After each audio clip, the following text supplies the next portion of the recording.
السلام علیکم ورحمۃ اللہ وبرکاتہ۔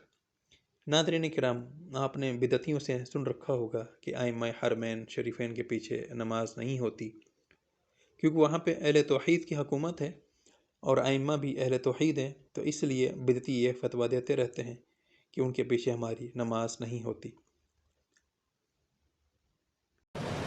مکہ معظمہ میں گیا جب حج کے سلسلے میں، عمرہ کے سلسلے میں، تو میں اپنی جماعت الگ کرتا تھا۔ استغفر اللہ واتوب الیہ۔ ایک صاحب کہنے لگے آپ جماعت الگ کیوں کر رہے ہیں؟ میں کہا میں یہاں حج کرنے آیا ہوں، نماز خراب کرنے نہیں۔ اللہ کو معافی منگو، علاج شاج کراؤ۔ تو امام اگر مسجد نبوی میں غلط ہو تو جماعت چھوڑنا سنت صحابہ ہے۔ عموماً حرمین شریفین کے امام ایک زمانے سے وہابی چلے آ رہے ہیں، اس لیے آپ لوگ حج کعبہ کے لیے جائیں، عمرہ کے لیے جائیں تو ضرور جائیں، حج کیجئے، عمرہ کیجئے، لیکن اپنے ساتھ ایک عالم کو بھی لے کے جائیے، وہ نماز پڑھائیں، ان کے پیچھے آپ لوگ جماعت کے ساتھ نماز پڑھیں۔ سبحان اللہ سبحان اللہ۔ اور اگر ایسا نہ ہو سکے تو اپنی نماز تنہا پڑھ لیجیے، وہاں کے وہابی امام کے پیچھے اپنی نماز نہ پڑھیے، ان کے پیچھے نماز پڑھنے کا کوئی فائدہ نہیں ہے، نماز بھی نہیں۔ اکثر لوگ نماز کسی بھی مسجد اور کسی بھی امام کے پیچھے پڑھتے ہیں، کیا یہ جائز ہے؟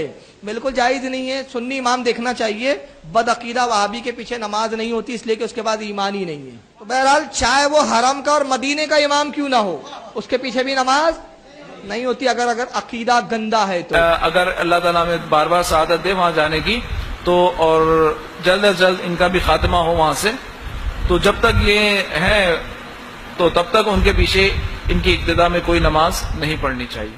لیکن آج ہم آپ کو ایک ایسی حقیقت سے آگاہ کرنے جا رہے ہیں کہ جس سے لوگ ناواقف ہیں، کہ یہ بدعتی نبی کریم صلی اللہ علیہ وسلم کے پیچھے بھی نماز نہیں پڑھ سکتے۔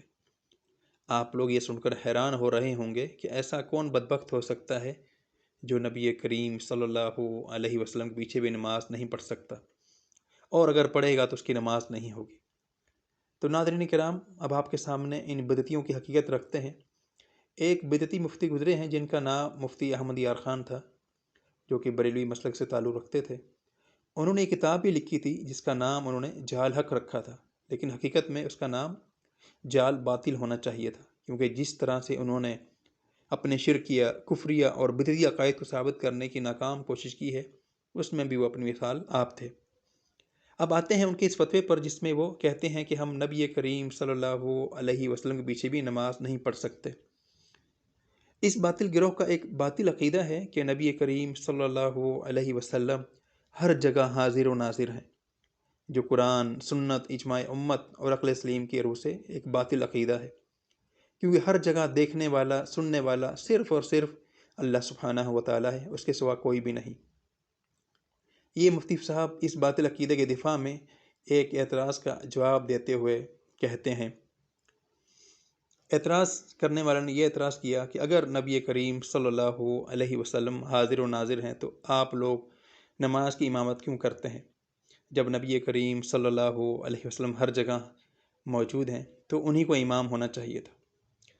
تو اس کا جواب دیتے ہوئے آخر میں یہ بات کہتے ہیں، یہ نماز اس عالم کی چیز ہے اور نبی کریم صلی اللہ علیہ وسلم دوسرے عالم سے تعلق رکھتے ہیں، اور نبی کریم صلی اللہ علیہ وسلم پر اب نماز فرض بھی نہیں، ہم پر فرض ہے، فرض والا نفل والا کے پیچھے نہیں پڑھ سکتا۔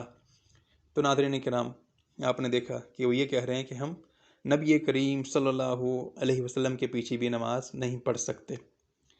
اور دوسری بات، ان کے اسی قول کے اندر انہی کی عقیدہ کا رد ہے، خود اقرار کر رہے ہیں کہ نبی علیہ السلام دوسرے عالم سے تعلق رکھتے ہیں، اس کا مطلب اس عالم میں موجود نہیں، تو حاضر ناظر کا عقیدہ باطل ثابت ہوا۔ اسی طرح ان کا ایک اور عقیدہ ہے حیات النبی کا، کہ نبی کریم صلی اللہ علیہ وسلم اس دنیا میں زندہ ہیں ابھی بھی، تو یہ بھی ان کے اسی قول سے باطل ثابت ہوا۔ خود اقرار کر رہے ہیں کہ نبی علیہ الصلوۃ والسلام اس عالم میں نہیں ہیں، اس لیے ان پر نماز بھی فرض نہیں ہے۔ تو یہ دونوں عقیدے ان کے اپنے قول سے ہی باطل ثابت ہو گئے۔ اور آخر میں ان کا جو یہ دعویٰ ہے کہ نفل پڑھنے والے کے پیچھے فرض نماز نہیں ہو سکتی، اس کی حقیقت بھی ملاحظہ فرمائیں۔ سیدنا معاذ بن جبل رضی اللہ عنہ نبی کریم صلی اللہ علیہ وسلم کے پیچھے عشاء کی نماز پڑھا کرتے تھے، اور پھر اپنی قوم میں جاتے، ان کو جا کے عشاء کی نماز پڑھاتے۔ تو سیدنا معاذ بن جبل رضی اللہ عنہ کی نماز نفل ہوتی اور پیچھے جو ان کی قوم ہوتی ان کی فرض کی نماز ہوتی۔